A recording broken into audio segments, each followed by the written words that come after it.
Good morning. Good morning. Good morning. Thanks for being here. Appreciate it. I know I'm competing with lunch, so I'll try to make this as expedient as possible. I've spent a lot of time listening to people tell stories about brands. And when you do that, and you listen to people talk about the brands that really matter to them, that are the most meaningful in their lives, you realize that they're really not talking about the brand. They're talking about themselves. They're using the brand as a narrative device to express something about their own identities. The most meaningful brands to them are really characters that are playing a role in their life story, or what psychologists would call their narrative identity. And if you begin to think about brands as characters, you realize very quickly that great brands and great fictional characters have a lot in common.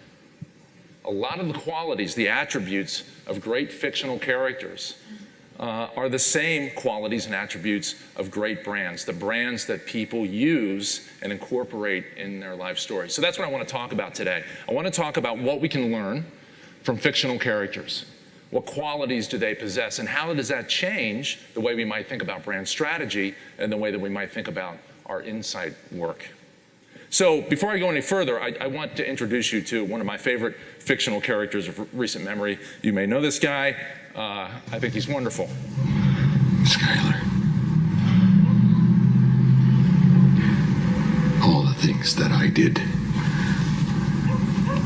you need to understand. I have to hear one more time that you did this for the family. I did it for me.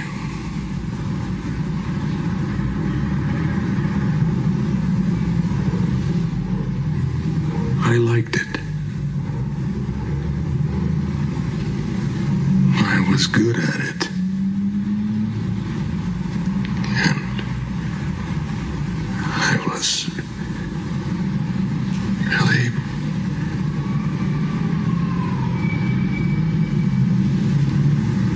I was alive.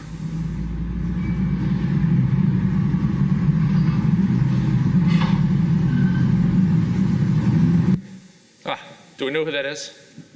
Does anybody not know who that is? Okay, Walter White from Breaking Bad, talking about his 5-year career as a meth dealer. All right, I love that character, and I love that series. I've watched it twice, once by myself, then again with my family. My 2 teenage sons became fans of the series, and which caused my wife and I to reflect on our parenting. Because my parents exposed me to Little House on the Prairie when I was growing up. I'm showing my kids this story about a meth dealer. Anyway, what I loved about Walter White is from the beginning of that series all the way through to the end, there was a core to that character that was consistent. He was never out of character, and yet he managed to grow and evolve and develop and reveal things about himself in almost every episode that we didn't know before. That's a clip from the final episode, I think, or close to it. And we learn he's expressing something about himself that we hadn't heard before in the series. Totally Walter White-ish, but still enabling us to discover things about him. The character had complexity, it had nuance, he had depth.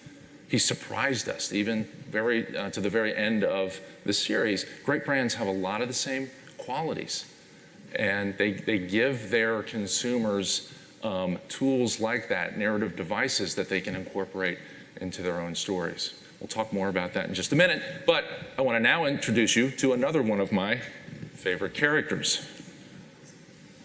Hello, ladies. Look at your man. Now back to me. Now back at your man. Now back to me. Sadly, he isn't me. But if he stopped using lady-scented body wash and switched to Old Spice, he could smell like he's me. Look down. Back up. Where are you? You're on a boat with the man your man could smell it.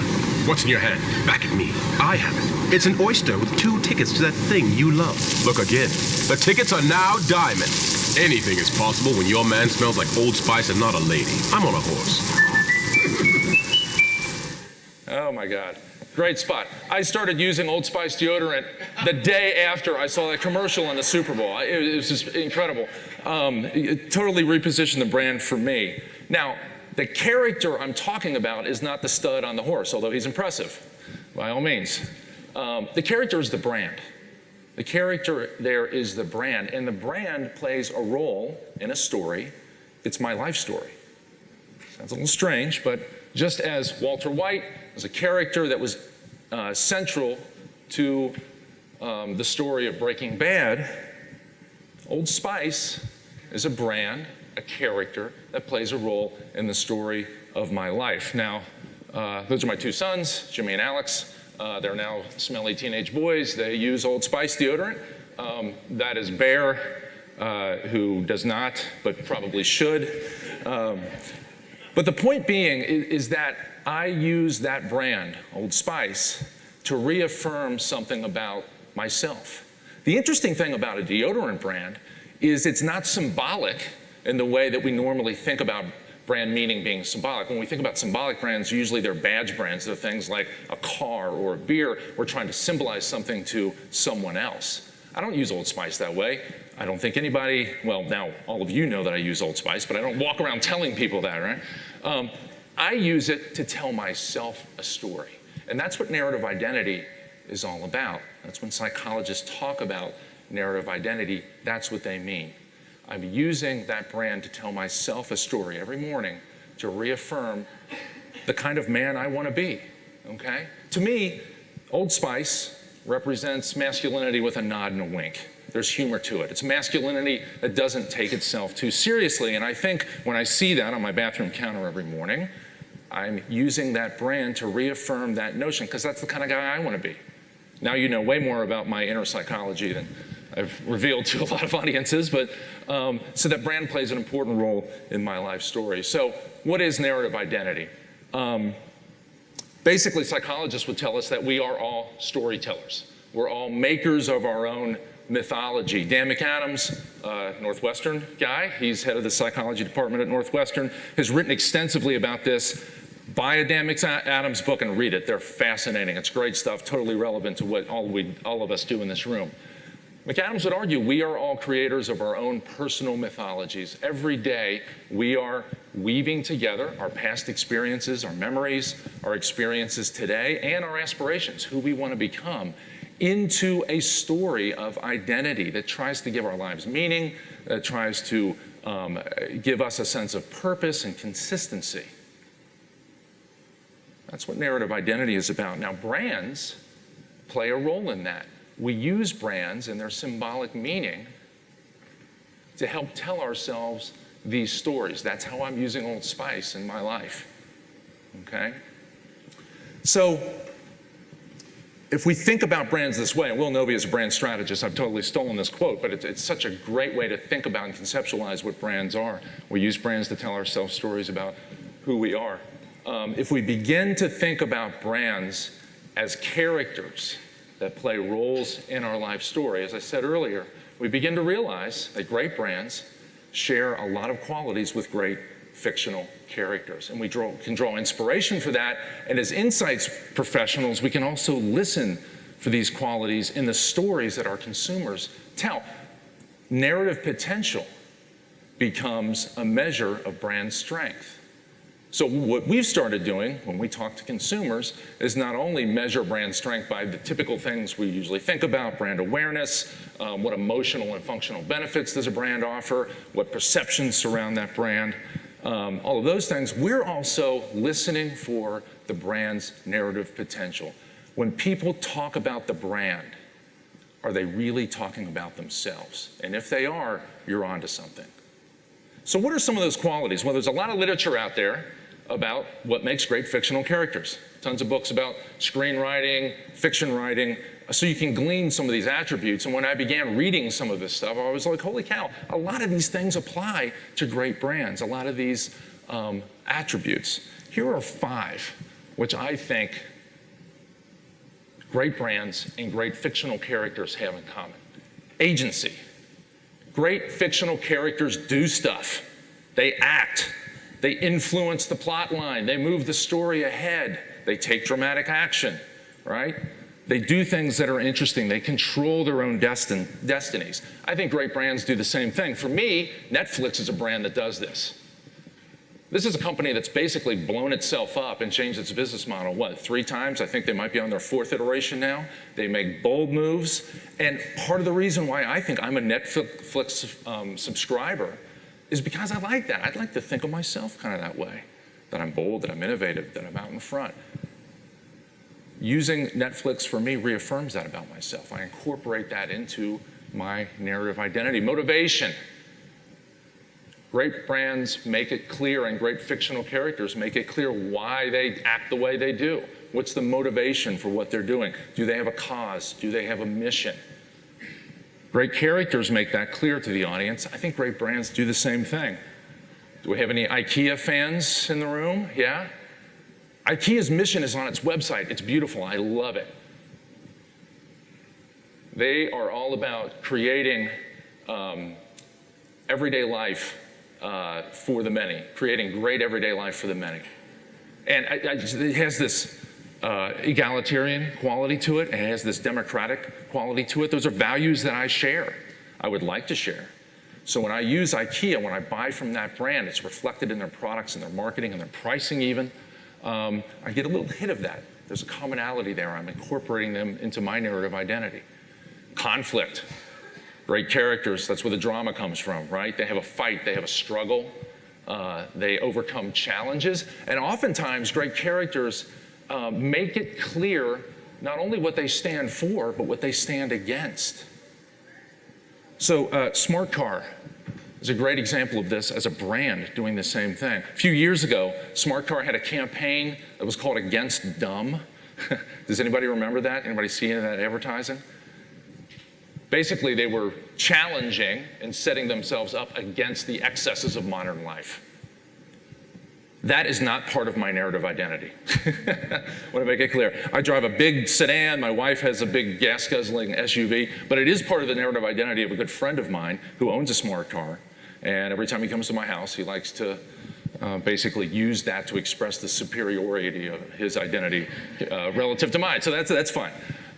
Complexity, I talked about this with Walter White. Great characters are complex. What's interesting about this, I think, from a brand standpoint, is that those of us that have been around brand strategy and have grown up through sort of the traditional rules of marketing have been told ad infinitum that great brands, have one sort of stand for one core thing, and they drive that home again and again and again. Simple idea. That's basically the precept of positioning.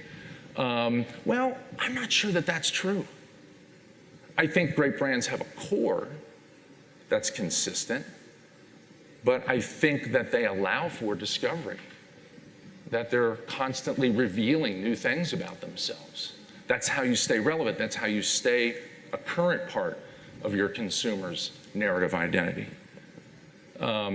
What could be more one-dimensional than yogurt?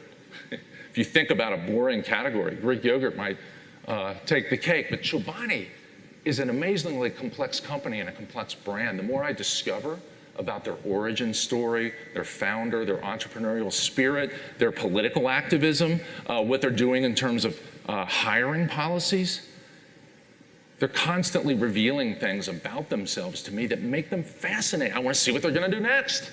Who knows? They're complex, they're nuanced, there's more to them than meets the eye.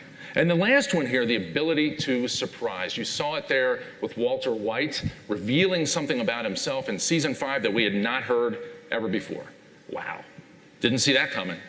Great brands do the same thing. And this is particularly important for mature brands. Mature brands that have perhaps lost their relevance.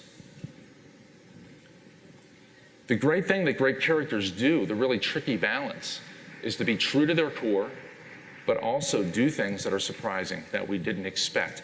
Patagonia has come in and out of my life forever. Mature brand in a category that's highly competitive.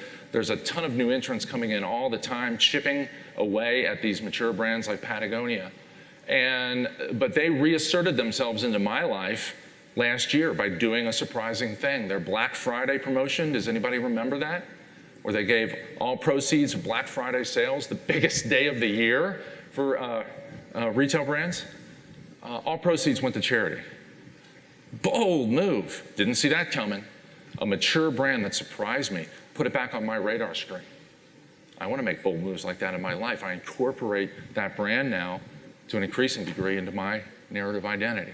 So, 5 things that we can learn from great fictional characters that can be applied to our brands, that we can listen for. So I would challenge all of you to ask yourself, what is your brand's narrative potential? To think about narrative potential as another measure of brand strength. And the way that you do this is listen to your consumers tell stories about your brand. Listen intently. And when you do, ask yourself, are they really telling a story about themselves? And if they are, if they're using your brand to express something about themselves, if they are incorporating it into their narrative identity, you're onto something. That's loyalty, that's bonding. If they're not, when they tell stories about your brand, if they're not expressing something about who they are, then maybe you should take some inspiration from whoever your favorite fictional character is. And that might reveal to you what your brand's narrative potential could be. So thank you. Appreciate your attention. Hope you enjoyed it. Got something interesting out of it. We got a few minutes left? No. All right.